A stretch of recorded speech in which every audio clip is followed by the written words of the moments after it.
Ok, muy buenas noches, tardes, noches para todos. Bienvenidos a esta tertulia del día de hoy. Tendremos el enorme privilegio de contar con el doctor Henry Sanabria. Henry es un connotado abogado, especialista, magíster de la Universidad Externado de Colombia, profesor universitario, es conjuez de la Corte Suprema de Justicia y es árbitro nacional y consultor experto. Henry nos va a acompañar hoy y muchísimas gracias por haber atendido esta invitación, doctor Sanabria. Nos va a acompañar para comentar este muy interesante y actual tema, la ley 2540 de este año en relación con el arbitraje ejecutivo. Si tienen preguntas, por favor, pueden o escribirlas por el chat o al final de la intervención del doctor Sanabria podrán hacerlas directamente. Adelante, por favor, doctor Henry, para su presentación. Bueno, pues muchas gracias, muy buenas noches. Lo primero que debo indicar es que para mí es un honor estar acá. Veo además en el público, en quienes están conectados, personas de altas calidades académicas, jurídicas, expertos en la materia. Entonces, pues para mí, repito, es un verdadero honor y agradezco mucho esta invitación. Yo he preparado una pequeña presentación, perdón, sobre el tema, que no sé si ya la estamos viendo en este momento. Si es así, me confirma. Sí, Y sí. bueno, muchas gracias. Y básicamente, a ver, es una ley, la ley 2540 de 2025, extensa, no es una ley corta, es una ley que trae varias regulaciones. Entonces yo simplemente titulé esta conferencia como 10 claves para entender el nuevo proceso ejecutivo arbitral. Pero antes de abordar muy rápidamente estos 10 temas, yo quisiera hacer una primera reflexión y es cuáles van a ser los retos de esta ley, de este arbitraje ejecutivo, de este proceso ejecutivo arbitral. ¿Por qué? Porque yo siempre he sostenido que aunque esta ley tuvo varios intentos en el trámite legislativo, esta ley es producto de dos o tres proyectos que pues se presentaron más o menos desde el año 2020-2021 y que solamente hasta el año 2025 se viene a convertir en ley de la República. Yo siempre he sostenido, y esto pues es una opinión mía y solo mía, y si alguno la comparte pues está muy bien, pero yo respondo solamente por lo que voy a decir, y es que yo honestamente creo que este arbitraje ejecutivo ni lo estaba pidiendo el arbitraje, ni lo estaban pidiendo los procesos ejecutivos, porque yo pues sostengo que el arbitraje nacional como proceso declarativo en el diseño que traía la ley 1563 de 2012, pues era un proceso que está funcionando bien, que requiere unos ajustes, desde luego, que requiere unos ajustes, pero no necesitaba la institución arbitral, pues no estaba necesitando ni pidiendo a gritos un proceso ejecutivo para ser llevado por árbitros, pero tampoco lo estaban pidiendo los jueces de la República, no estaban pidiendo a gritos que los árbitros llevaran procesos ejecutivos, es decir, repito, ni lo estaba pidiendo el arbitraje, ni lo estaban pidiendo los ejecutivos. Sin embargo, también debo decir que hoy en día, cualquier intento que se realice o cualquier desarrollo que se efectúe para promocionar el arbitraje en estos momentos es bienvenido. Entonces, aunque esto nadie lo pedía, pues bienvenido este nuevo mecanismo que va a promocionar el arbitraje, que va seguramente a fortalecer la institución arbitral y que si en algo puede contribuir, así sea muy poco o bastante poco, en algo puede contribuir a, a, diéramos, ayudar en el trámite de los procesos ejecutivos, si en algo puede ayudar a al cobro de los créditos, pues también bienvenido. Los retos, vamos a ver que los retos van a ser muchos y el principal reto va a ser que se pacte arbitraje ejecutivo, que las entidades financieras, que los acreedores pacten arbitraje ejecutivo para que sea un mecanismo utilizado. Ese va a ser el gran reto y el gran reto va a ser que sirva de un mecanismo ágil, idóneo, que hoy muy pronto se pueda llegar al decreto y práctica de medidas cautelares, que muy pronto se pueda llegar a un auto que ordene o a una sentencia que ordene un laudo, en nuestro caso, que ordene seguir adelante la ejecución, que no tengamos los problemas que están teniendo los procesos ejecutivos en ciertos circuitos o en ciertos distritos, donde uno presenta una demanda ejecutiva y pueden pasar perfectamente 1, 2, 3 meses hasta que el juzgado libra mandamiento de pago. Y después de que uno consigue que le libren mandamiento de pago, seguramente con una previa inadmisión, lograr que se libren los oficios para las medidas cautelares, lograr que ellas se materialicen. Es decir, eso yo creo que si el arbitraje en eso puede contribuir a que existan procesos ejecutivos rápidos, bienvenidos. Entonces, ojalá se pacte, ojalá funcione y ojalá el escepticismo que tenemos algunos frente al proceso ejecutivo arbitral, pues a la vuelta de unos años ojalá me la cobren y me digan, usted era muy escéptico con el proceso ejecutivo arbitral y mire esto cómo está funcionando bien, hay una buena cantidad de procesos ejecutivos, está sirviendo para el cobro efectivo de los créditos. Esa sería como la primera reflexión antes de entrar en los 10 puntos claves para entender este proceso ejecutivo arbitral. Y el primero, pues es la nueva modalidad de pacto arbitral que nos trae la ley, que es la ley 2540 de 2025 en su artículo cuarto, que nos trae el pacto arbitral, una nueva modalidad de pacto arbitral, que es el pacto arbitral ejecutivo o pacto ejecutivo arbitral, en donde la definición pues no nos arroja, uno diría, muchas novedades, pero pues es una nueva definición en donde uno se obliga a someter a decisión de los árbitros la ejecución de títulos ejecutivos y las controversias que surjan del negocio causal o del negocio subyacente del título afecto al pacto. Entonces, los árbitros en el proceso ejecutivo arbitral, pues no solamente van a conocer la ejecución propiamente dicha, sino toda controversia que pueda surgir derivada del negocio subyacente. Entonces, no solamente van a ser árbitros que van a ser árbitros ejecutores como tales, sino que si se proponen excepciones de mérito, pues esas excepciones de mérito que provengan del negocio causal, pues también van a ser resueltas por decisión de los árbitros. Y obviamente este pacto ejecutivo arbitral pues podrá tener la modalidad de cláusula compromisoria compromiso y en lo pertinente se le aplicarán las reglas generales que todos conocemos de la ley 1563 de 2012. Sin embargo, creo que de la lectura de las disposiciones de la ley 2540, creería que siempre el pacto arbitral, por las diversas disposiciones que hay, el pacto arbitral, a mi modo de ver, en la mayoría de los casos, va a ser un pacto arbitral que deba constar en documento, por lo menos cuando se trate de pacto arbitral en relaciones de consumo, del consumidor financiero o no, seguramente siempre va a requerir de un pacto expreso en un documento.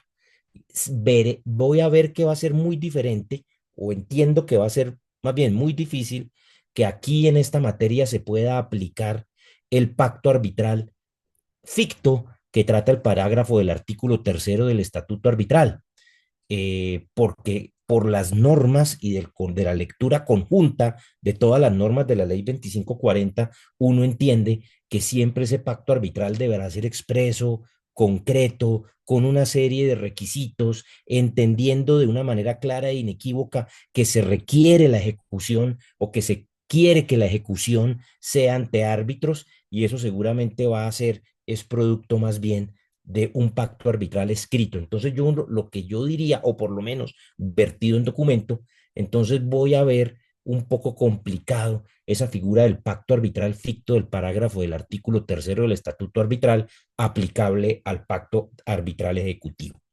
En el parágrafo del artículo cuarto trae una norma que es muy importante y es que cuando se pretenda hacer efectivo un título valor, el pacto arbitral para ese proceso ejecutivo, cuando el título base de ejecución sea un título valor, el pacto arbitral tiene que constar en un pacto o en un documento anexo o separado de ese título valor.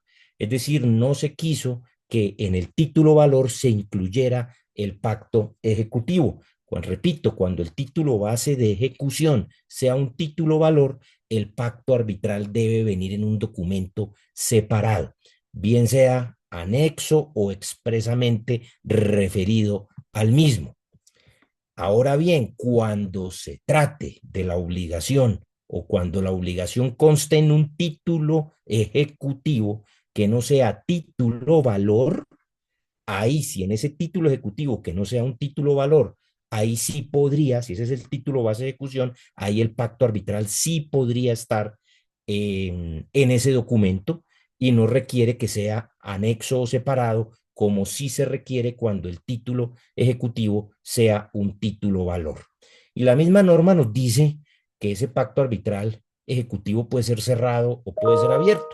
Es decir, puede estar referido a un solo título ejecutivo o será abierto cuando incluya títulos ejecutivos presentes y futuros que deriven de una o varias relaciones contractuales determinadas. Entonces, por ejemplo, yo puedo tener un contrato marco, un contrato específico con un título valor en donde se diga que cualquier ejecución que se derive de ese contrato, por ejemplo, todas las facturas que se expidan con ocasión de ese contrato, pueden o deben ser cobradas ante los árbitros. Ese sería un título, por ejemplo, abierto o cerrado cuando está referido a un título ejecutivo especial.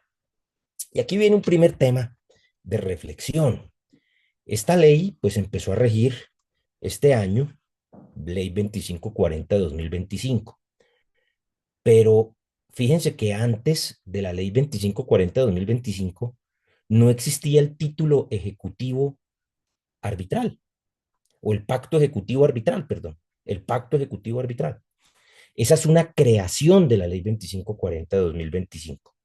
Entonces aquí va a surgir una primera pregunta. Si yo ya tenía un contrato firmado con anterioridad, firmado en vigencia de la ley 1563 de 2012, en donde yo decía que cualquier asunto, controversia que surja, que se derive de ese contrato, será conocido ante los árbitros. Yo con ese pacto arbitral celebrado con anterioridad a la ley 2540 de 2025, podría hoy, si por ejemplo de ese contrato se deriva una obligación clara, expresa y exigible, iniciar un proceso ejecutivo. Es decir, yo podría un proceso ejecutivo, iniciarlo, un proceso ejecutivo arbitral con base en un pacto arbitral celebrado antes de la ley 2540 de 2025. Ese va a ser uno de los temas seguramente que van a presentar discusión en vigencia de la ley. Mi opinión, la mía es que no, porque es que el pacto arbitral ejecutivo solamente empezó a existir a partir de la ley 2540 de 2025. Antes existía el pacto arbitral, pero no de manera expresa, concreta y determinada para el proceso ejecutivo.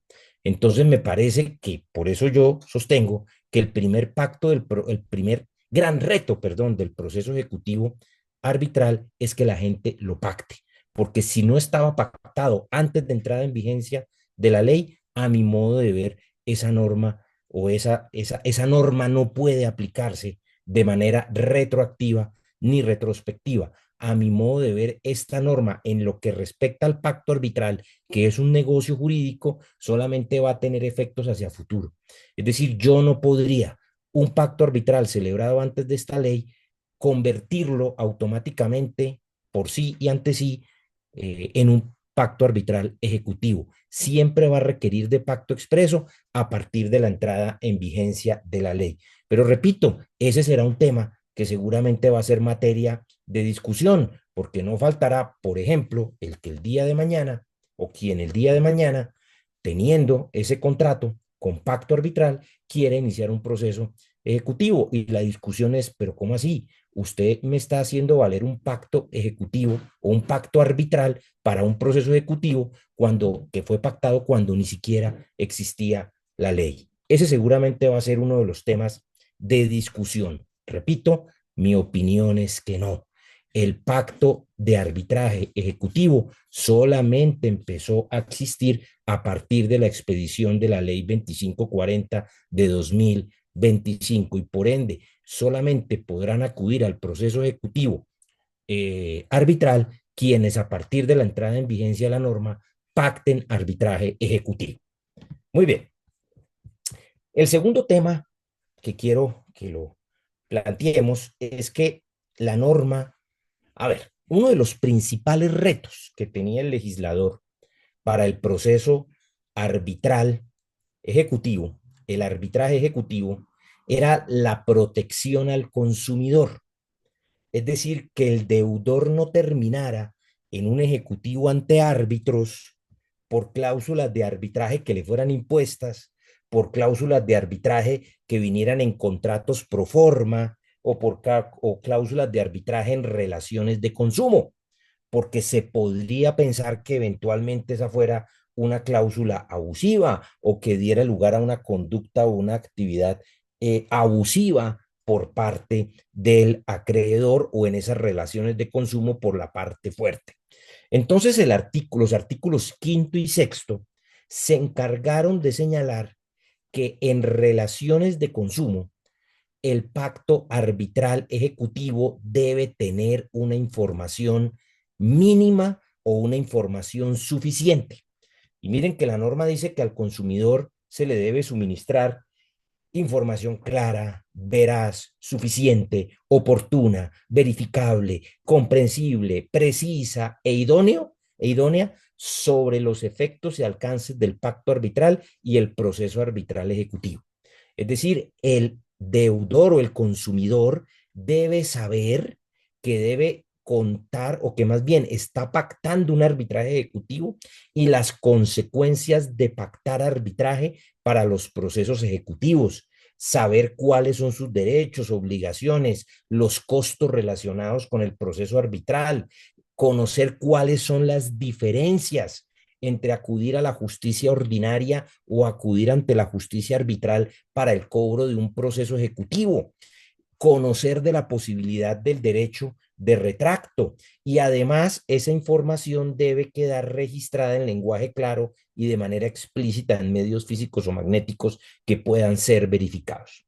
Es decir, en relaciones de consumo se le debe dar una información mínima, pero que además sea suficiente, idónea, efectiva, veraz, para que el consumidor sepa qué es lo que está pactando.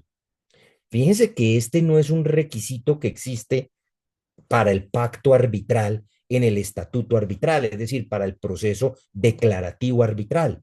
Estos fueron requisitos que creó la ley para el proceso ejecutivo arbitral. ¿Y cuáles las consecuencias de incumplimiento? Que el consumidor no quede obligado al pacto arbitral ejecutivo. Es decir, que si al consumidor no se le da toda esa información con esos condicionamientos, con esa claridad, veracidad, suficiencia y de manera comprobada, el consumidor no queda obligado al arbitraje ejecutivo, a menos que, a menos que él sea el demandante en el proceso ejecutivo. Porque si él es el demandante o ejecutante en ese proceso ejecutivo, pues se entiende que sí entendió lo que era el ejecutivo arbitral o que habiendo sido convocado a un arbitraje ejecutivo, no invoque la ineficacia de ese pacto a través del recurso de reposición en contra del primer auto que se dicte en el proceso. Seguramente aquí vendrá otra discusión y es si eso únicamente podrá hacerse valer como recurso de reposición contra el primer auto que se dicte en el proceso ejecutivo arbitral, que por ejemplo puede ser el automandamiento de pago, porque tampoco hay claridad si ese eso no es el automandamiento de pago, o si eventualmente pudiera hacerse valer como excepción de mérito. Pero ese es un punto, las consecuencias del incumplimiento es que no queda atado a ese pacto ejecutivo arbitral. Y vienen, por ejemplo, en materia del consumidor financiero, no puede el pacto ejecutivo arbitral, no puede hacer parte, dijéramos, o condicionamiento para el otorgamiento o desembolso del crédito o para que el crédito se establezca en determinadas condiciones. Es decir, no podrá decir, por ejemplo, la entidad financiera, yo le doy una mejor tasa, yo le cobro unas comisiones por servicios bancarios menores, o le desembolso el crédito siempre y cuando usted acuerde el proceso ejecutivo arbitral. Eso no puede hacer parte de ese condicionamiento y tiene que venir o ser aparte de todas las condiciones del crédito. E igualmente se dice que la simple aceptación de términos y condiciones no puede entenderse como una aceptación del pacto arbitral. Ese pacto arbitral tiene que ser expreso, claro y reflejar la voluntad libre e informada del consumidor. Y en materia del consumidor financiero viene un derecho de retracto. Y es que en todos los contratos, señala el artículo sexto, en todos los contratos con consumidores de servicios financieros, señala la norma que se hayan pactado mediante contratos de adhesión o condiciones generales, se entiende incorporado el derecho de retracto del consumidor respecto de dicho pacto y que puede ser ejercido dentro de los 60 días siguientes al desembolso del crédito. Es decir, el deudor en materia de créditos financieros se puede retractar del pacto ejecutivo arbitral. Y para tal efecto, pues tendrá que remitir una comunicación manifestando el ejercicio del derecho de retracto. Si no se incluye ese derecho de retracto en las condiciones, ese retracto se puede ejercer sin limitación, sin la limitación temporal de los 60 días y podrá hacerse valer hasta el término de formular excepciones de mérito en el respectivo proceso arbitral. Y cuando se trate de relaciones de consumo, que no sea consumidor financiero, también hay derecho de retracto, pero dentro del término establecido en el artículo 47 del Estatuto del Consumidor, que en términos generales es de 5 días. Y aquí auguro, anticipo, que van a venir otras discusiones importantes en materia del proceso ejecutivo arbitral cuando se trate de relaciones de consumo, consumidor financiero o no, que van a ser seguramente que el deudor va a alegar la ineficacia del pacto arbitral porque no contó con la información mínima requerida o porque no le dejaron claridad sobre el derecho de retracto. Y vendrá la discusión procesal si eso tendrá que hacerse valer como recurso de reposición o tendrá que hacerse valer como excepción de mérito. Entonces, esa va a ser otra de las grandes discusiones y va a ser otro de los grandes retos que se va a tener en materia de procesos ejecutivos en relaciones de consumo. El artículo 30 de la ley 2540 de 2025, y este es el tercer tema que quiero llamar la atención. ¿Y por qué lo quiero llamar la atención en este sentido?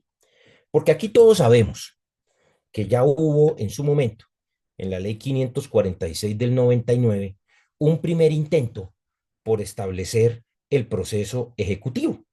Y ustedes recordarán que fue el proceso ejecutivo para el cobro de créditos hipotecarios o créditos de vivienda, que al final la Corte Constitucional lo declaró inexequible porque se consideró que esas no porque se haya dicho que el proceso ejecutivo arbitral estaba prohibido por la Constitución, no, porque todos sabemos que el artículo 116 de la Constitución Política establece que los árbitros administrarán justicia en la forma establecida en la ley. Es decir, no había una prohibición para el proceso ejecutivo arbitral. Pero ustedes se acordarán que esa primera regulación en la ley de vivienda trajo un problema muy grave y es que la Corte Constitucional lo declaró inexequible porque en la forma como había quedado prevista se estaban violando los derechos o el derecho al debido proceso del deudor financiero. Entonces, uno de los puntos más álgidos que traía esta ley era pactamos arbitraje ejecutivo en los créditos hipotecarios. Pues la ley establece que sí se puede, pero que los créditos hipotecarios para vivienda van a requerir de que ese pacto arbitral venga de manera clara, expresa, concreta, veraz, con toda la información que ya vimos, con toda la información que ya vimos. Es decir, esta ley trae un avance y es permitir que para los procesos, para el cobro de créditos hipotecarios, exista la posibilidad de incorporar el pacto ejecutivo arbitral. Pero queda prohibido para los créditos hipotecarios para la adquisición de vivienda de interés social. Y miren lo que dice el artículo 30, norma que, claro, si es vivienda de interés social, pues eso no va a generar ningún tipo de discusión.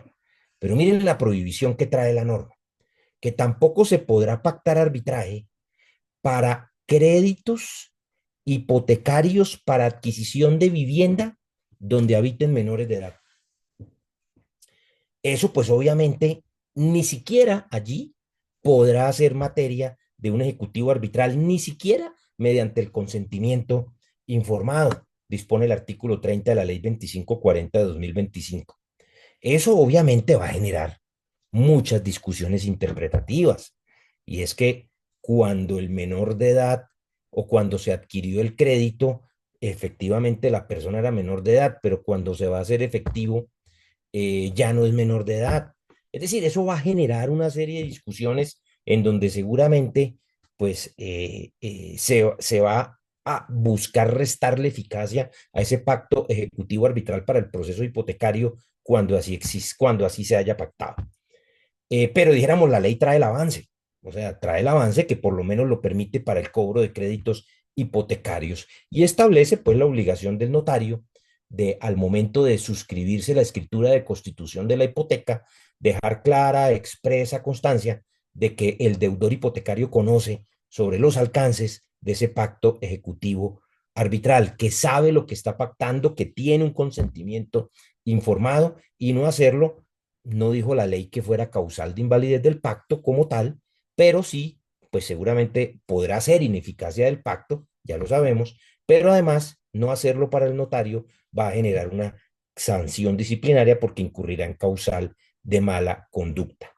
Adicionalmente, se establece que cuando se trate de proceso ejecutivo hipotecario para el cobro de créditos de vivienda, los honorarios de los árbitros y gastos del centro de arbitraje serán asumidos en su integralidad por acreedor ejecutante. Es decir, en este caso, al deudor no se le podrá cobrar el valor de los honorarios del tribunal de arbitraje, honorarios y gastos del tribunal de arbitraje. Esta es una medida de protección para el deudor hipotecario, quien al ver que incurre en mora y le están cobrando, pues ya sabrá que le cobrarán el valor del crédito, el valor de los intereses, el valor de las costas, como corresponde, pero en ningún caso los honorarios de los árbitros y gastos del centro de arbitraje. No sé si esta vaya a ser una norma que desincentive el pacto del proceso ejecutivo hipotecario arbitral o, por el contrario, era una norma que se estableció para permitir que no hubiese ese tipo de discusiones. Y al final, el artículo 30 establece algo que creo yo que respalda mi tesis de que esta norma no es retractiva o que no existe la posibilidad de darle el efecto de pacto ejecutivo arbitral a pactos arbitrales celebrados antes de la ley 2540 de 2025, porque la norma dice que cuando se trata de un acreedor hipotecario, si se hubiese celebrado hipoteca antes de entrada en vigencia de la presente ley, ese acreedor hipotecario podrá requerir por escrito al deudor para que en 10 días acuerde pactar ese arbitraje ejecutivo, el cual, repito, deberá ser de manera expresa con todos los requisitos de información mínima. A mi modo de ver, este artículo 30 está confirmando que la norma no era retroactiva y que solamente se aplica a pactos arbitrales ejecutivos celebrados a futuro. El artículo séptimo, y este es el cuarto punto que quiero poner de presente, el artículo séptimo de la ley 2540 de 2025 trae una norma que me parece que es de bastante utilidad, y es que quien celebre el pacto ejecutivo arbitral, quien se adhiere al mismo, quien quede vinculado con el mismo, está aceptando tácitamente que el centro de arbitraje designe los árbitros ejecutores. ¿Listo? o a menos que en el pacto ejecutivo arbitral esté pactado que los van a designar de común acuerdo. Es decir, por el solo hecho de yo celebrar un pacto arbitral ejecutivo, ya estoy autorizando al centro de arbitraje tácitamente para que él los designe. En segundo lugar, estoy autorizándolo para que me designe el árbitro de medidas cautelares previas. Ya vamos a ver ese trámite. Y trae una norma muy importante y es que los codeudores, deudores solidarios, avalistas, fiadores o cualquier tercero garante, emisores de cartas de crédito que respaldan la obligación, al suscribirse a la relación contractual expresan su voluntad de adherirse también al pacto arbitral y quedan obligados al pacto arbitral ejecutivo, a menos que se celebre un compromiso posterior a la expedición de la carta de crédito y no se cuente, por ejemplo, o no se cuente con el avalista, no se cuente con el fiador o con ese tercero garante, ya no quedaría vinculado. Pero por el solo hecho de usted respaldar la obligación que aparezca en un documento con pacto ejecutivo arbitral, por el solo hecho de respaldarla como avalista, fiador, deudor solidario, también queda vinculado al pacto ejecutivo arbitral. Igualmente, tengámoslo presente para quienes manejan arbitraje, que el arbitraje ejecutivo siempre será un arbitraje institucional, es decir, no puede haber arbitraje ad hoc. El laudo siempre será en derecho, es decir, no va a haber arbitraje en equidad, ni va a haber arbitraje técnico ejecutivo, siempre será arbitraje o laudo en derecho. ¿Y que cuáles van a ser las reglas de procedimiento? Las que trae la ley 2540, o si las partes deciden acordar las reglas de procedimiento del reglamento del centro de arbitraje. ¿Por qué? Porque la ley expresamente, como lo hicieron los artículos 2 y 58 del Estatuto Arbitral, le permite a los centros de arbitraje diseñar sus propias reglas de procedimiento para el arbitraje ejecutivo, respetando desde luego el debido proceso, la igualdad de las partes y las reglas mínimas establecidas en la ley. Entonces, ¿cuáles van a ser las reglas de nuestro proceso ejecutivo arbitral? O las que traiga la ley 2540, o si decidimos acordar las reglas de un reglamento de un centro de arbitraje, y todos los vacíos serán llenados con las normas del Código General del Proceso, porque sabemos que es el estatuto procesal que trae normas expresas para el proceso ejecutivo. Bien, el trámite del proceso. Hablemos rápidamente del trámite del proceso, porque pues, la gente lo primero que se pregunta, bueno, ¿y esto cómo es? Entonces, vamos a hablar en primer lugar del trámite del proceso y luego vamos a mirar cómo sería si yo pido medidas cautelares, como va a ocurrir en todos los ejecutivos, si yo pido medidas cautelares con el carácter de previas, es decir, para que se decrete y practiquen medidas cautelares antes de la notificación del automandamiento de pago. Incluso aquí sería antes del mandamiento de pago. Entonces, yo, pues este proceso ejecutivo arbitral, yo como acreedor debo iniciarlo con una demanda que reúna los requisitos de toda demanda del CGP, acompañar el pacto arbitral ejecutivo y acompañar una liquidación del crédito con capital e intereses hasta la fecha de la presentación de la demanda. Bajo ninguna circunstancia en la liquidación del crédito yo puedo cobrar los costos del tribunal. Presentada la demanda y recibida la demanda por el centro de arbitraje, el centro de arbitraje estima los costos de ese tribunal, los gastos y honorarios del tribunal, y se lo indicará a la parte ejecutante para que la parte ejecutante, dentro del término de 10 días hábiles, proceda con el pago de la totalidad de esos honorarios. Es decir, aquí, presentada la demanda ejecutiva, el centro de arbitraje liquida los gastos y le dice al ejecutante, usted tiene 10 días. Si el ejecutante no los paga, se le tendrá que indicar al ejecutado. Claro, a menos que se hayan pedido medidas cautelares previas. Y si el ejecutado los paga, pues habrá proceso. Si el ejecutado no los paga, entonces, pues el proceso prácticamente ahí sí terminará y quedará las partes en libertad de acudir a la justicia ordinaria. Acá hay un punto muy importante. En principio, el que está llamado a asumir los costos del tribunal es el ejecutante, a menos que el ejecutado los pague. Pero si el ejecutante no los paga, ese valor por regla general no se podrá incluir en las costas, a menos que el ejecutante demuestre que es un ejecutante de bajos recursos. Es decir, en este proceso ejecutivo arbitral, la regla general es que los costos los va a asumir el acreedor. Y aquí viene otro reto del proceso ejecutivo arbitral. ¿Sí será que hoy en día un acreedor acepta asumir todos los costos y gastos del proceso arbitral, es decir, honorarios de los árbitros y del centro de arbitraje, a sabiendas que por regla general él los va a tener que asumir y además que excepcionalmente únicamente se le podrá pedir al ejecutado que lo reembolse total o parcialmente, es decir, que va a ser excepcional el reembolso por parte del ejecutado? Yo tengo mis dudas. Yo tengo mis dudas si hoy en día un acreedor que ya bastante perjudicado está porque no le paguen el crédito, va a decidir pactar arbitraje para, o sea, para, llamémoslo así, meterle más plata al cobro del crédito, cuando todos sabemos que cuando un acreedor va a cobrar un crédito, lo primero que quiere es que ojalá ese cobro del crédito no le genere mayores costos. Pero así quedó digamos, en el diseño de la ley. Muy bien, como lo habíamos dicho, si el ejecutante no paga, se le notifica al ejecutado para que los pague, y si el ejecutado no los pague, pues queda sin efecto el pacto arbitral. El director del centro de arbitraje expide una certificación de no pago de honorarios y con eso es suficiente para dar por terminado el trámite, para declarar extinguidos los efectos del pacto arbitral y para poder acudir a la justicia ordinaria. Pero imaginemos que se presenta la demanda, el centro de arbitraje liquida los costos, dentro de los 10 días el ejecutante lo paga, pues entonces se procede a la integración del tribunal arbitral.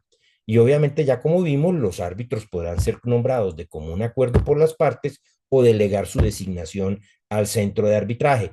Y ya sabemos que por el solo hecho de haber pactado ejecutivo arbitral, ya estamos automáticamente autorizando al director del centro de arbitraje para que realice las designaciones que nos realicen las partes.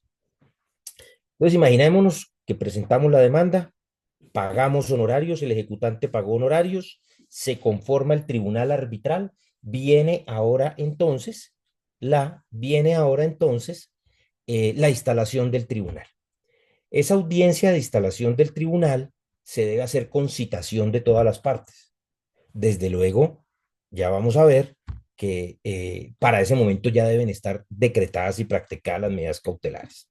Y a esa audiencia va el árbitro ejecutor de medidas cautelares, no solamente los árbitros ejecutores designados para tramitar el proceso, sino que también va el árbitro de medidas cautelares, porque esta norma nos trae una diferenciación y es eh, árbitro de medidas cautelares y árbitro ejecutor.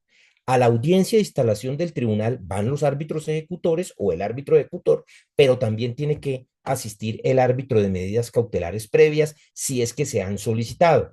Ese árbitro de medidas cautelares previas rinde un informe sobre las medidas cautelares y el tribunal le aprueba sus honorarios a ese árbitro de medidas cautelares previas. En esa misma audiencia del tribunal, el tribunal resuelve sobre su propia competencia mediante auto susceptible de reposición. Si decide que no es competente, pues extingue los efectos del pacto arbitral y remite el expediente a la jurisdicción ordinaria. Si hay falta de competencia o se rechaza la demanda arbitral, el tribunal arbitral levantará las medidas cautelares y ordenará al centro de arbitraje la devolución de los montos pagados por el servicio, previo pues reconocimiento de los gastos en que hubiera incurrido. Entonces, fíjense que en esa audiencia de instalación del tribunal va el árbitro ejecutor, recibe el informe del árbitro de medidas cautelares, resuelve sobre su propia competencia y a continuación procede a la inadmisión, admisión, rechazo o más bien al autodemandamiento de pago si ellos así, conforme a las normas del Código General del Proceso. Esa es la audiencia de instalación del tribunal, es decir, salimos de la audiencia de instalación del tribunal con mi auto que inadmite demanda, con mi auto que rechaza demanda o con mi automandamiento de pago previa definición de competencia del tribunal. El traslado de la demanda va a ser 10 días. Si se proponen excepciones de mérito, se corren al ejecutante el término de traslado de ellas por 10 días. Obviamente no hay excepciones previas, como pasa no solamente en el proceso arbitral, sino también en el proceso ejecutivo. Los motivos de excepción previa solamente podrán discutirse como recurso de reposición contra el automandamiento de pago. La falta de los requisitos formales del título ejecutivo tampoco podrá hacerse valer como excepción de mérito, sino únicamente como recurso de reposición contra el automandamiento de pago, pero ya sabemos que ya la justicia ordinaria, por más que el Código General del Proceso estableció que los requisitos formales del título ejecutivo solo podrían hacerse valer como recurso de reposición, ya hoy sabemos que la jurisprudencia ha permitido que incluso en el auto o en la sentencia en donde se va a resolver si se sigue adelante con la ejecución, se haga una revisión oficiosa del mandamiento de pago. Y seguramente eso que ya estableció para la justicia ordinaria también se volverá a mover aquí en el proceso ejecutivo arbitral.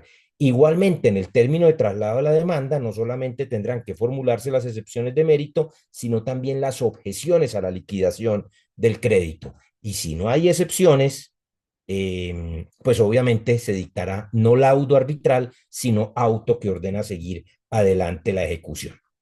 Vencido el término para proponer excepciones y el traslado de las mismas, el tribunal por escrito debe proferir un auto en donde se fija el litigio, se sanea el proceso, se resuelve sobre la aprobación de la liquidación del crédito, sin perjuicio de que con posterioridad se pida su actualización, se decretan las pruebas, si no hay pruebas se concede 5 días para alegar de conclusión y ejecutoriado el auto de fijación del litigio, decreto de pruebas y aprobación de la liquidación del crédito, empieza a contar el término de duración del proceso arbitral ejecutivo sobre el cual volveremos más adelante. Entonces, si hay que practicar pruebas, el tribunal podrá convocar a una audiencia para practicarlas, adelantando las mismas actividades que se adelantan en la audiencia de instrucción y juzgamiento del 373 del Código General del Proceso. Sin embargo, aquí se le da la posibilidad a los árbitros para que fijen un término para rendir por escrito los alegatos de conclusión y con posterioridad proferir el laudo arbitral por escrito por fuera de audiencia y notificarlo por medios electrónicos. Es decir, propuestas excepciones, pedidas pruebas, el tribunal las decretará en el auto de fijación del litigio y decreto de pruebas y allí convocará a la audiencia del 373 del Código General del Proceso, es decir, a la audiencia de instrucción y juzgamiento, con la diferencia que podría o seguir las normas del 373 o dar, después de finalizada la práctica de pruebas, un término para alegar de conclusión y proferir el laudo por fuera de audiencia. Muy bien, obviamente se seguirán las reglas que si las excepciones no prosperan, se causa el 50% de los honorarios del tribunal y el 100% de los gastos administrativos del centro de arbitraje. En firme el auto que resuelva seguir adelante la ejecución, pues obviamente no pueden discusiones adicionales sobre el cumplimiento de los requisitos formales del título ejecutivo, cosa que es apenas elemental. Si es favorable al demandado el laudo arbitral, pues pasa lo mismo que pasa en la justicia ordinaria, se le pone fin al proceso, se levantan las medidas cautelares y se declara causada la totalidad de los honorarios y gastos del tribunal y del centro de arbitraje. El laudo arbitral, obviamente, como pasa en términos generales, podrá ser aclarado, complementado, corregido de oficio o por solicitud de parte dentro de los 5 días siguientes a su notificación.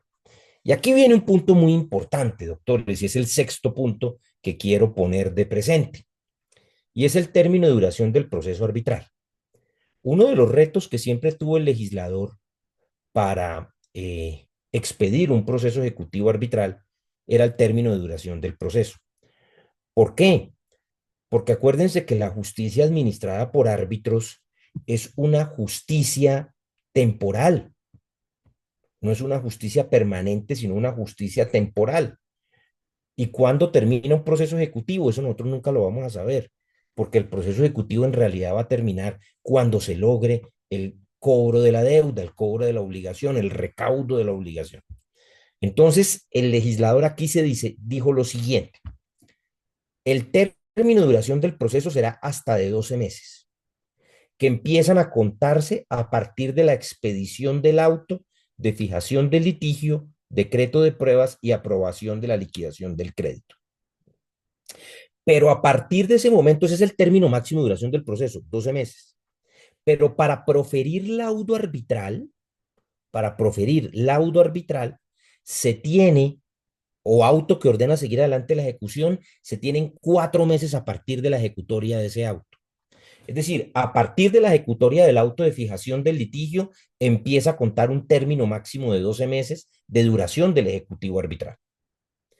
Pero dentro de esos 12 meses, también empieza a contar un término de 4, que es el máximo que se tiene o para proferir laudo arbitral, junto con sus aclaraciones, adiciones o correcciones, o para proferir el auto que ordena seguir adelante la ejecución. Y obviamente ese término de 4 meses podrá prorrogarse, pero nunca podrá exceder de los 12 meses previstos en la ley. Dicho de otra manera, el proceso ejecutivo arbitral nunca podrá durar más de 12 meses contados a partir de la expedición de este auto. Y en esos 12 meses, como mínimo en los 4 primeros, tendrá que haber ya una definición sobre si se ordena seguir adelante la ejecución o se declara probada una excepción de mérito. Igualmente, los trámites previos a la instalación del tribunal tendrán una duración máxima de 4 meses. Creo, Norma, que nos está haciendo falta en el proceso declarativo arbitral.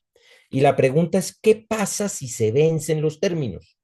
Acá viene uno de los aspectos que más va a generar discusión en el arbitraje ejecutivo, y es que el expediente se remite al juez que sea competente para que continúe con el trámite del proceso. Dicho de otra manera, este proceso ejecutivo arbitral está llamado, si no se logra en 12 meses adelantar, proferir el laudo que resuelva seguir adelante la ejecución o no, o el auto que ordene seguir adelante la ejecución. Si no se logra el embargo, secuestro, avalúo y remate de bienes en 12 meses, este proceso ejecutivo está llamado a terminar ante los jueces ordinarios.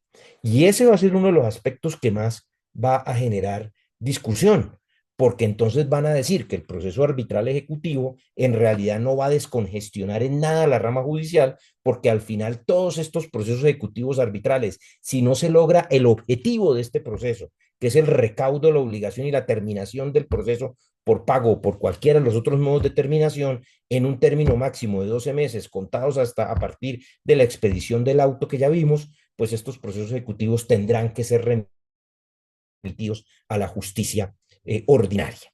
Tema, repito, que va a generar seguramente muchas discusiones. El séptimo tema que vamos a analizar es el de las medidas cautelares. Y este proceso ejecutivo trae una particularidad. Cualquiera de las partes, con anterioridad a la instalación del tribunal, puede solicitarle al centro de arbitraje competente que decrete y practique medidas cautelares. Es decir, yo podría en un proceso ejecutivo pedir el decreto y práctica de medidas cautelares sin mandamiento de pago, cosa que no es nueva en nuestro derecho, porque acuérdense ustedes que en vigencia del Código de Procedimiento Civil existía la posibilidad de decretar y practicar medidas cautelares aún antes del mandamiento de pago, cuando existían las famosas diligencias previas que hoy desaparecieron en el Código General del Proceso. Entonces aquí yo presentaré mi solicitud de medidas cautelares al centro de arbitraje y le digo, señor centro de arbitraje, designe un árbitro de medidas cautelares. Es decir, todavía no designe a los árbitros ejecutores, que todavía no se pronuncien sobre si me van a librar o no mandamiento de pago. Yo vengo aquí únicamente a que usted me designe un árbitro ejecutor, un árbitro, perdón, de medidas cautelares para que me decrete y practique medidas cautelares. Ese árbitro de medidas cautelares no solamente podrá decretar y practicar medidas cautelares, sino, por ejemplo, dar por terminado la ejecución, dice la norma, por cualquiera de los, por pago total de la ejecución, de la obligación o por cualquiera de los medios anormales de terminación del proceso, siempre que obviamente el tribunal arbitral, es decir, el de los árbitros ejecutores, no se hubiese instalado. Entonces, yo debo acompañar una solicitud de medidas cautelares, donde debo acompañar el título ejecutivo, la liquidación actualizada del crédito, la prueba del pacto ejecutivo arbitral, una solicitud que debe tener algunos de los requisitos del artículo 82 y del artículo 84 del CEP. Recibida esa solicitud de medidas cautelares previas, el árbitro, el centro de arbitraje fijará los honorarios y gastos que correspondan al trámite y el interesado al trámite de medidas cautelares y el interesado tendrá un término de 5 días para pagar esos honorarios. Pagados, se designa el árbitro de medidas cautelares. Acuérdese que el centro se entiende facultado para designar al árbitro de medidas cautelares y ese árbitro resolverá si decreta o no decreta las medidas cautelares. Luego de ello, luego de decretada la medida cautelar, el ejecutante debe presentar su demanda ejecutiva dentro de los 20 días siguientes. Si no la presenta, se levantan las medidas cautelares. Y presentada la demanda ejecutiva, pues vamos otra vez a las normas de fijación de los honorarios del proceso, instalación del tribunal y a esa audiencia de medidas cautelares es que a esa audiencia de instalación del tribunal, perdón, es que asiste el árbitro de medidas cautelares, rinde su informe y entonces ahí el tribunal decidirá si las mantiene o no. Porque es que fíjense que el tribunal arbitral llega a la audiencia de instalación, viene un árbitro de medidas cautelares que le rinde el informe, medidas cautelares que se han decretado sin que exista mandamiento de pago y perfectamente los árbitros ejecutores podrían decidir no librar mandamiento de pago y levantar las medidas cautelares. Octavo punto, y es que viene una norma muy importante. Acuérdense que nosotros en el arbitraje toda la vida dijimos que expedido el laudo arbitral y resueltas las solicitudes de aclaración, corrección o adición del laudo, los árbitros cesaban sus funciones. Y a que a la ejecución del laudo arbitral había que acudir a la justicia ordinaria o contencioso administrativa según sea el caso. Pues bien, a partir de la entrada en vigencia de esta ley, cuando las partes así lo pacten, los laudos arbitrales nacionales se podrán ejecutar ante el mismo tribunal arbitral. Es decir, los tribunales arbitrales ya no serán o ya no cesarán sus funciones necesariamente con la ejecutoria del laudo, sino que si las partes así lo han pactado, el mismo tribunal podrá continuar conociendo la ejecución del laudo arbitral si la parte interesada lo solicita dentro de los 10 días hábiles siguientes. Y dice la norma que si está compuesta por 3 árbitros, el árbitro de ejecución será el presidente, los otros 2 salen. Si el presidente no acepta, uno de los restantes árbitros en orden alfabético por su apellido. Si es árbitro único, será el árbitro único el que tendrá que seguir como árbitro ejecutor. Y si ninguno acepta, pues se realizará el sorteo de árbitros ejecutores en el centro de arbitraje. Si dentro de los 10 días siguientes a la ejecutoria del laudo no se pide la ejecución, entonces ahí sí habrá que convocar, ni siquiera ir a la justicia ordinaria, sino convocar un nuevo tribunal de arbitraje en donde el título ejecutivo será el laudo arbitral. O sea que a partir de la expedición de la ley, si las partes lo pactan, no solamente los árbitros resolverán el litigio declarativo, sino que también podrán ser árbitros ejecutores. Finalmente, un tema muy fácil, obviamente en contra del laudo arbitral, noveno aspecto, cabe el recurso extraordinario de anulación, hay un término de 10 días para interponerlo, a diferencia de los 30 días del arbitraje declarativo. Eh, la interposición del recurso de anulación no impide que se siga ejecutando el laudo arbitral, es decir, que nos vayamos a la etapa de avalúo, remate, no lo impide. Si el auto que ordena seguir adelante la ejecución, pues es un auto que se profiere porque no hubo excepciones de mérito, pues no cabrá el recurso de anulación, porque aquí ya no será laudo arbitral, sino auto. Y las causales del recurso de anulación y los efectos de la sentencia de anulación son los previstos en la ley 1563 de 2012. Y aquí viene una modificación importante, y es que ya se nos abre el espectro de jueces de anulación.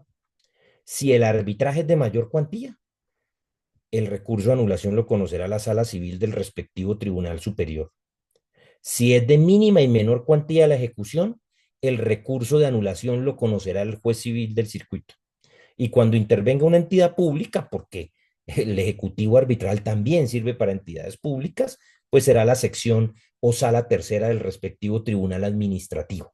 Es decir, en el arbitraje ejecutivo se nos abre el abanico de jueces de anulación. Y también cabrá, obviamente, el recurso extraordinario de anulación que podrá interponerse o ante la sala civil del respectivo Tribunal Superior de Distrito Judicial o ante la sala o sección tercera de los respectivos tribunales contenciosos. Y finalmente, pues en el proceso ejecutivo arbitral también existirán acumulación de demandas o de procesos ejecutivos.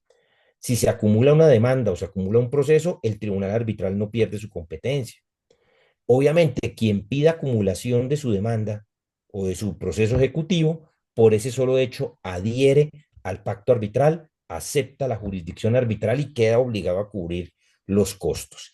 Y hay una norma expresa que es, se puede pedir acumulación de dos o más procesos ejecutivos arbitrales siempre y cuando nos haya fijado la primera fecha para remate. Es decir, a diferencia del proceso declarativo arbitral, esta nueva ley sí trae normas para acumulación de demandas y de procesos ejecutivos.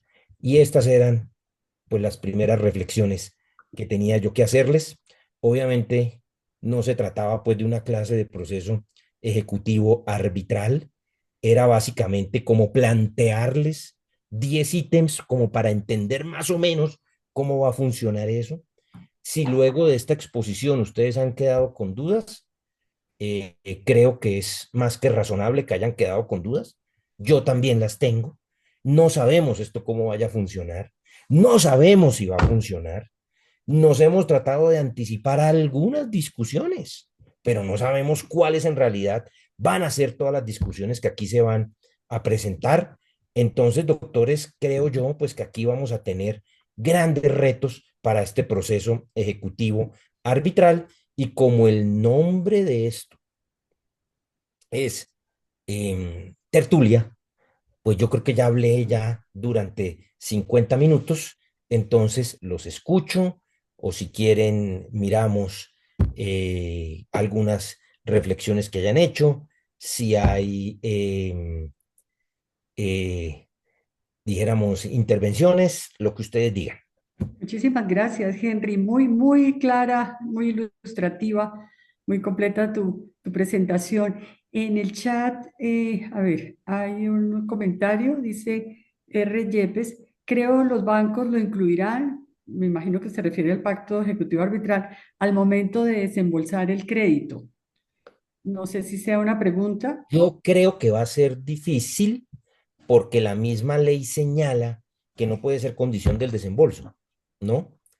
Sin embargo, a ver, en la práctica eso va a ser un poco complicado, porque, porque alguien me decía, mire, por más de que uno le den toda la información, por más de que quede constancia que le dieron toda la información, por más de que quede constancia de que uno accede libre y voluntariamente a todas las condiciones, pues muchas veces el que necesita un crédito, pues necesita la plata. Y al necesitar la plata, termina aceptando muchas de las condiciones de la entidad financiera, ¿no? O yo les pregunto si cuando uno va a firmar un crédito y le pasan todos los documentos, uno pudiera decirle, mire, yo no estoy de acuerdo con esta cláusula. Pues seguramente la entidad financiera va a decirle, pues hombre, es que ¿qué podemos hacer? Entonces, pues no hacemos negocio con usted. Yo mucho me temo que eso pueda pasar con el pacto arbitral ejecutivo, ¿no? Ahora, sí debe quedar pues una trazabilidad de las entidades financieras, y es un reto de las entidades financieras, que quede una trazabilidad de que se dio toda la información libre, voluntaria, que eso no fue condición para el desembolso del crédito, que eso no fue condición para acceder a mejores pactos en el crédito. Yo creo que el reto va a ser pues de que quede prueba de que se dio toda esa información para hacer esa, pues esa trazabilidad, porque si no las discusiones en el proceso ejecutivo van a ser sobre la ineficacia del pacto arbitral, ¿no? Edwin Olincer Marín, Andrea, ¿quieres habilitarle el micrófono? al doctor Marín. Dice, como quiera que si pasados los 12 meses no se ha resuelto el proceso arbitral ejecutivo, este pasaría a la jurisdicción ordinaria. ¿Qué ocurriría con el fenómeno de la prescripción? ¿Ese trámite suspende Se o interrumpe la transfiere. misma? Claro, porque es que acuérdese que yo ya voy a lograr interrumpir la prescripción, es ante el tribunal de arbitraje. Cuando al tribunal de arbitraje se le venza el término y diga, llevamos aquí ya más de 12 meses y ya no hemos podido cobrar el crédito, ya el deudor seguramente está notificado. Entonces el proceso ejecutivo no vuelve a arrancar Ahora, ante la justicia ordinaria, sino que la justicia ordinaria lo recibe en el estado en que lo dejaron los árbitros y allá llegarán ya con la interrupción o no de la prescripción. muy bien. Ernesto Vázquez pregunta si hay régimen de medidas cautelares con presentación de cauciones. Tal cual, solamente si el ejecutado al momento de proponer excepciones las pide. ¿Listo? Como existe en el proceso ejecutivo ante los jueces civiles. ¿Listo? O sea, yo puedo obtener el decreto y práctica de medidas cautelares en un ejecutivo arbitral sin prestar caución. Solamente ese derecho lo tiene, acuérdense, el ejecutado que propone excepciones y al proponer excepciones pide caución. Ese régimen va a funcionar igual. Aquí hay una pregunta facilita de Rafael Ariza, nuestro Me director imagino. ejecutivo de Acoldesi. Sí, bueno, vamos a leerla. Andrea, ¿le Parece que habilitas es por una favor el norma. micrófono? No, pero aquí la Dice, vamos a pese, leerla. No, dice, yo prefiero leerla para dale, claro que entenderla sí. y no darle el uso de la palabra al doctor Rafael porque de pronto me la pone más difícil, ¿no? Entonces, dice, pese a que es una norma con mayor aplicación para las instituciones bancarias, también puede tener aplicación en materia de seguros. Totalmente de acuerdo, no está prohibida. Obviamente, pues consumidor financiero, ¿no? Con todas las condiciones establecidas en la ley. Dice, uno de los temas donde podría tener cabida es en la subrogación a favor del asegurador que paga el siniestro. De acuerdo con su análisis, es posible que con base en una ley que un asegurador establezca con el contratista asegurado, actualmente todo no seguro de cumplimiento, que la contragarantía consistente en pagaré que tenga un documento de un pacto ejecutivo arbitral para hacer más rápido obtener medidas cautelares y tramitar la ejecución. En tal caso, a la luz de la ley no existente el consentimiento informado, se miraría como abusivo un asegurador imponga la condición para la expedición del seguro. A ver, yo creo que sí sería posible.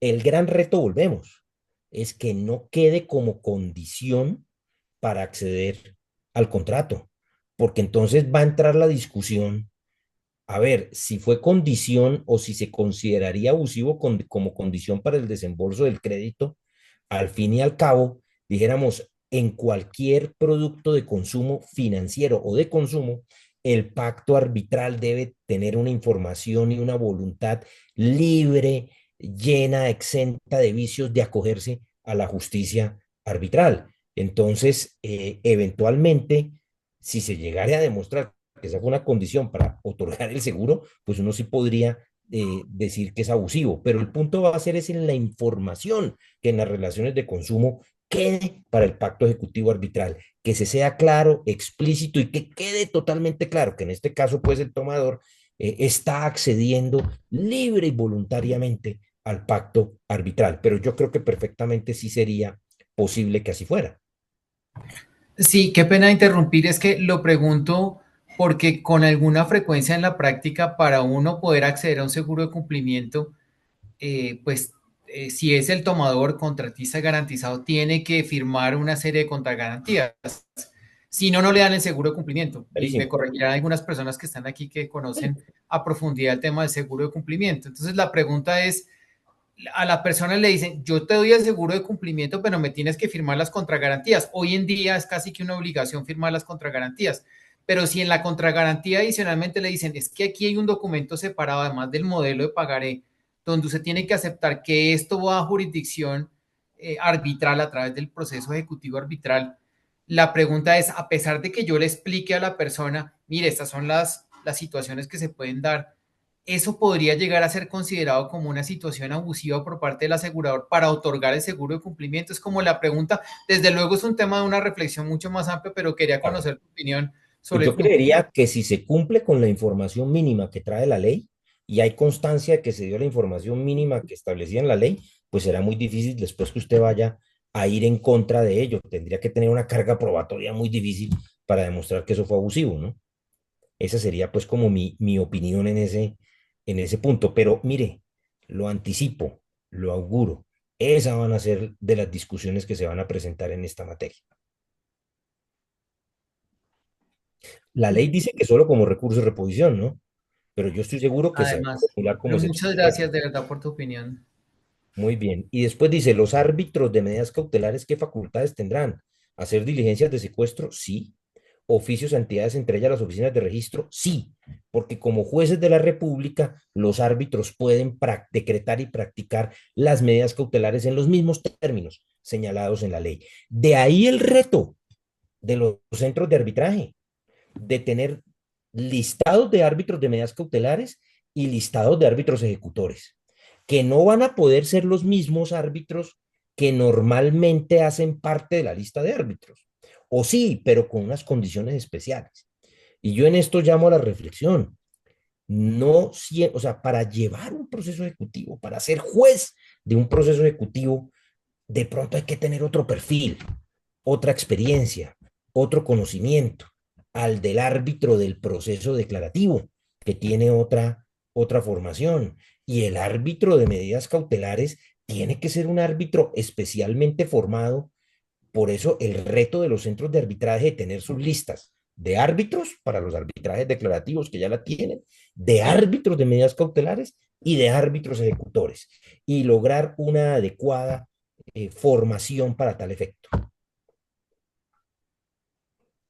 Ahora, que el árbitro, yo creo que sí, yo creo que no, en principio no, porque acuérdese que la regla general es que el árbitro designado para el proceso declarativo, si las partes lo han pactado, ese mismo árbitro podrá ser árbitro ejecutor, a menos que el árbitro diga, no, yo a eso no le jalo. Ahí sí entonces lo tendrán que sortear ese árbitro ejecutor dentro de la lista de árbitros ejecutores.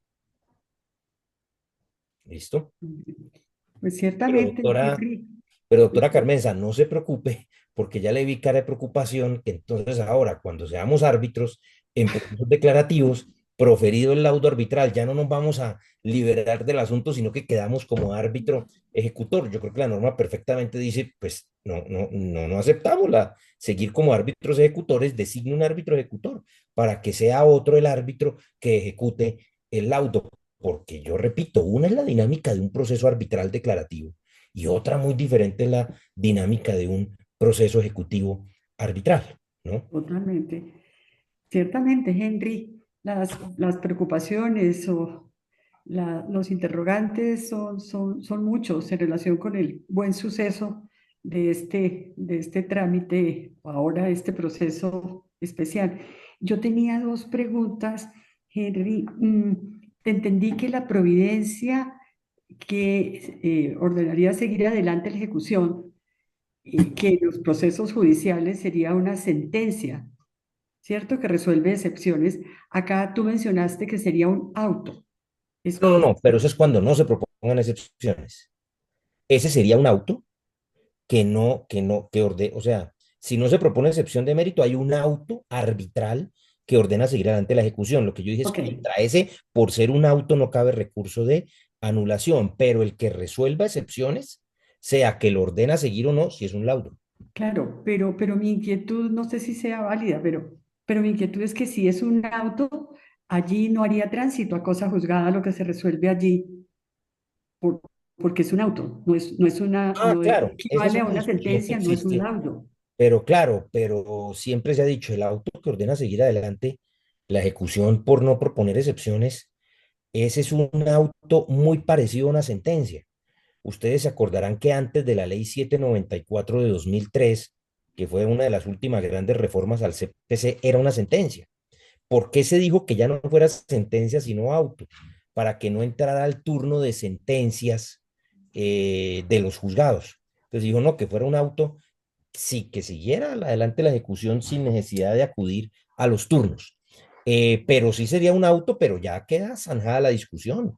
Yo ya no puedo ni revivir para proponer excepciones, ni cuestionar los fundamentos del título ejecutivo. Ese es un auto muy parecido, o uno que podría decir es un auto con fuerza de sentencia, porque es que ya cerró la posibilidad de discutir todos los temas en ese proceso ejecutivo. Cuando yo no propongo excepciones, a mí lo único que me quedaría sería discutir el avalúo, ¿sí? O ir a ok. pelear en el remate, pero de resto no más, porque es que acuérdate que incluso en el proceso ejecutivo arbitral ya va a venir aprobada la liquidación del crédito. Ya. Y otra cosa que me pregunto, no sé si lo mencionaste, escúchame, pero eh, digamos, al árbitro al de medidas cautelares, ¿sí? Lo designa el centro, pero no vi en tu presentación si ese árbitro y los árbitros ejecutores van a tener que ejercer el deber de información, porque pueden estar incursos en algún impedimento con las partes, en fin. Sí, ¿Hay plazo para eso sí, se o no está aplican las reglas previsto? generales. No tengo claro si hay un plazo más corto o no, pero obviamente se van a aplicar el régimen de impedimentos y recusaciones y se deberá cumplir con el deber de información. Pero Eso, el plazo, ¿cuál sería? O sea, yo creo que sigue ¿esta siendo ley un trae plazo, plazo para eso o sí, es el mismo de la 1563 creo o, que viene más corto, no lo tengo aquí la norma, pero sí existe plazo para tal efecto, para aceptar y se debe cumplir con el deber de información en los mismos términos y hay las mismas causales de impedimento y recusación. No, no recuerdo en ese momento si la ley estableció un plazo más corto de aceptación o no, pero sí lo hay, sí lo ok, hay. ok, ok. Y el doctor Iván Humberto pregunta si se va a crear un fondo para el manejo de los dineros embargados o cómo se van a manejar estos recursos. Eso hará parte de lo que va a tener que reglamentar el gobierno nacional y eso hará parte de los reglamentos de los centros de arbitraje a ver cómo va a ser el manejo de ese tema.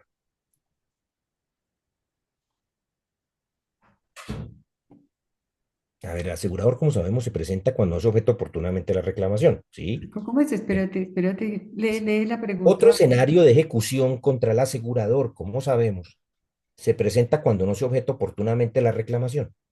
Si en un seguro con pacto ejecutivo arbitral el asegurador no objeta a tiempo, ¿podría el asegurador ser demandado en un proceso ejecutivo arbitral? En caso positivo, ¿cómo será el procedimiento para intentar levantar esas medidas cautelares? Igual que en un proceso ejecutivo normal, el requisito va a ser que en la póliza haya pacto ejecutivo arbitral. Es decir, que la póliza sea suficiente para incluir un pacto arbitral, no solamente para las controversias normales declarativas, sino también para el ejecutivo arbitral, porque va a funcionar de lado y lado, ¿no? Va a funcionar de lado y lado.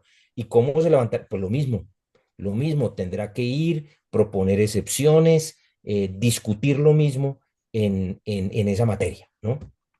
Exactamente igual.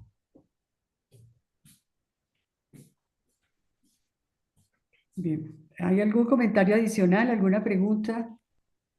Miren, yo soy consciente. Si están llenos de dudas, no vayan a creer, yo también, yo también. Yo he sido crítico del proceso ejecutivo arbitral, pero lo que más deseo es que todas estas dudas, el día de mañana ustedes me digan, miren, usted que era de los escépticos, ya no puede decir eso porque esto está funcionando perfectamente. Y la cantidad de dudas que tenemos no se están presentando y ya todo está funcionando perfectamente, se está utilizando bien, hay procesos ejecutivos que han servido para cobrar los créditos, porque, pues, de repito, cualquier intento de promocionar la justicia arbitral está bien. Y cualquier intento de hacer más rápido el cobro de los créditos también está bien. Ojalá este intento el día de mañana, frente a todas esas dudas que tenemos, nos pueda decir si fue un trámite ágil, rápido, eficiente para el cobro de los créditos. Esa es la esperanza. Yo tengo mis dudas, yo soy un poco escéptico, pero bueno, de hecho yo ya he escuchado jueces diciendo, pues qué bueno, que los árbitros se llenen de ejecutivos como estamos llenos nosotros, ¿o no? Sí, pero pues bueno, vamos a ver si eso así funciona. Henry, si nos permites, la invitación queda abierta para que en el blog que hemos establecido para la continuidad de los temas de las tertulias, allí pues nuestros afiliados puedan hacer preguntas, comentarios y seguir reflexionando y seguir discutiendo y debatiendo sobre este tema en particular y precisamente sobre las circunstancias que se vayan presentando en el curso de este proceso una vez entre en vigor. De manera que la invitación es para todos a seguir sus comentarios, sus preguntas, a seguir intercambiando este tema tan interesante. Muchísimas gracias, Henry, por tu presentación. Excelente, excelente, muy clara, te decía, muy ilustrativa. Muchísimas gracias por haber atendido esta invitación. Te estamos muy reconocidos, Henry. Y a No, todos, para mí un honor, de verdad, que me tengan en cuenta en esto. Me hubiera gustado pues como ir más al detalle, pero ir más al detalle nos daría, como dicen los juzgados, bien avanzada la hora. Yo simplemente quería hacerles una presentación general, como ponerles los puntos que se van a presentar, y esto va a dar lugar seguramente a muchas más discusiones a futuro. y De nuevo, mil gracias. por último, Henry, perdóname, ¿nos autorizas a colgar tu presentación en nuestra página web, en nuestro repositorio de las tertulias, para que la gente pueda, Perfecto, nuestros perfecto. afiliados, Yo puedan tener ahora se las acceso? hago llegar, se las hago Por llegar favor, al doctor Rafael por WhatsApp por y ejemplo, que quedan perfecto, autorizados. Ni me ha faltado. Ustedes son una institución perfecto, de reconocimiento académico que para mí un honor que tengan un documento mío allí. Muchas gracias. perfecto. Bueno, a todos muchísimas gracias por haber asistido y pasen buena noche. Hasta luego, muchas gracias. Estén muy bien. Gracias, doctor Henry. Gracias, Rafael. Luego, Muchas gracias.